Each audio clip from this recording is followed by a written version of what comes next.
6 weeks into the Occupy movement, nearly 1,000 unarmed activists have been arrested in New York City.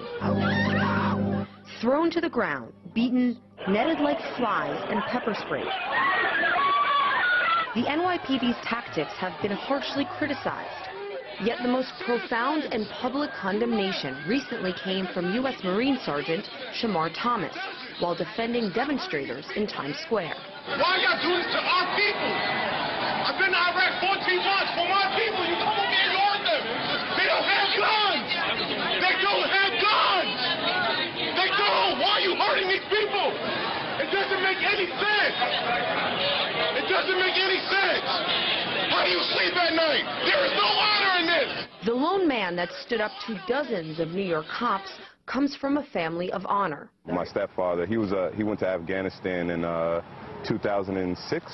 Oh, wow. Yes, so it wasn't even that long ago. Me and my mother were actually in Iraq at the same time. Sergeant Thomas completed 2 tours in Iraq before returning to his homeland, where he now aligns himself with the activists he says are being targeted by aggressive authority in uniform. I haven't seen the NYPD take on a person one-on-one. It's always a few of them, 3, 4, 5 of them on one person. They're your side. These aren't, protesters my size. Is this police brutality? This is police brutality, hands down. The 25-year-old war vet says it's come to a point where Iraqi activists are treated with more respect and humility than their American counterparts. He recalls an incident when hundreds of Iraqis got violent with U.S. soldiers. A few people started throwing rocks, and everybody kind of started throwing rocks. And we actually had a Marine get hit in the face. He was on the back of a truck. But after that, the people were free to go. You know what I mean? We didn't arrest anybody. We didn't go beat up on anybody. So to see the police officers doing this to unarmed civilians in our own country was just, it was, I was amazed, I was in shock. This coming from a man who's taken part in 50 combat missions in Iraq, where a U.S. war that's raged for 9 years finally ends December 31st. We asked this Marine if all the struggle and sacrifice was worth it. Not at all. Why?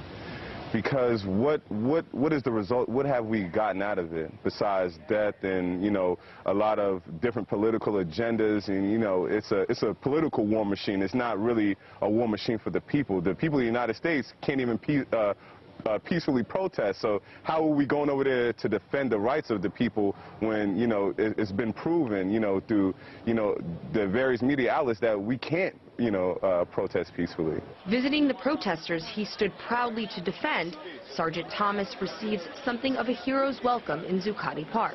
Can I shake your hand? Yes. How you doing? Wow. God bless you, really. Now we can hug. Gestures of appreciation towards the Marine that completed combat in Baghdad, but just began his battle against police brutality here at home.